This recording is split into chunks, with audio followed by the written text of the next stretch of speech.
சங்கீதம் அதிகாரம் 77. நான் தேவனை நோக்கி என் சத்தத்தை உயர்த்தி கெஞ்சினேன்.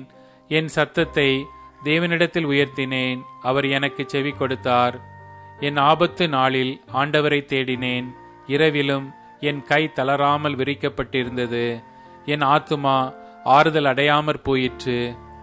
நான் தேவனை நினைத்தபோது அலறினேன். நான் தியானிக்கும் போது என் ஆவி தொய்ந்து போயிற்று. சேலா. நான் தூங்காதபடி என் கண்ணிமைகளை பிடித்திருக்கிறீர். நான் பேச மாட்டாதபடி சஞ்சலப்படுகிறேன். பூர்வ நாட்களையும் ஆதி காலத்து வருஷங்களையும் சிந்திக்கிறேன். காலத்தில் என் சங்கீதத்தை நான் நினைத்து என் இருதயத்தோடு சம்பாஷித்துக் கொள்கிறேன். என் ஆவி ஆராய்ச்சி செய்தது. ஆண்டவர் நித்திய காலமாய் தள்ளிவிடுவாரோ? இனி ஒருபோதும் தயை செய்யாதிருப்பாரோ? அவருடைய கிருபை முற்றிலும் அற்று போயிற்றோ? வாக்குத்தத்தமானது தலைமுறை தலைமுறைக்கும் ஒளிந்து போயிற்றோ? தேவன் இரக்கம் செய்ய மறந்தாரோ? கோபத்தினாலே தமது உருக்கமான இரக்கங்களை அடைத்து கொண்டாரோ என்றேன். சேலா. அப்பொழுது நான், இது என் பலவீனம், ஆனாலும் உன்னதமானவருடைய வலது கரத்திலுள்ள வருஷங்களை நினைவு கூறுவேன். கர்த்தருடைய செயல்களை நினைவு கூறுவேன்.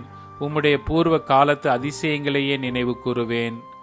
உம்முடைய கிரியைகளை எல்லாம் தியானித்து உம்முடைய செயல்களை யோசிப்பேன் என்றேன்.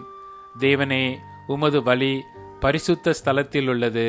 நம்முடைய தேவனைப் போல பெரிய தேவன் யார்? அதிசயங்களை செய்கிற தேவன் நீரே.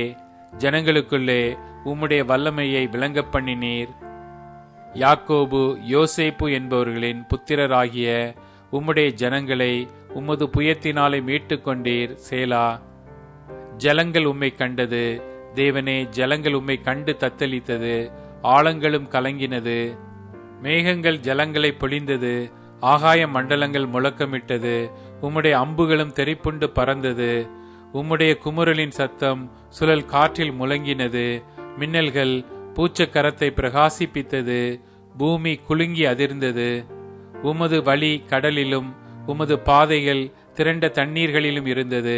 உமது காலடிகள் தெரியப்படாமற் போயிற்று. மோசே, ஆரோன் என்பவர்களின் கையால் உமது ஜனங்களை ஒரு ஆட்டு மந்தையைப் போல வழி நடத்தினீர்.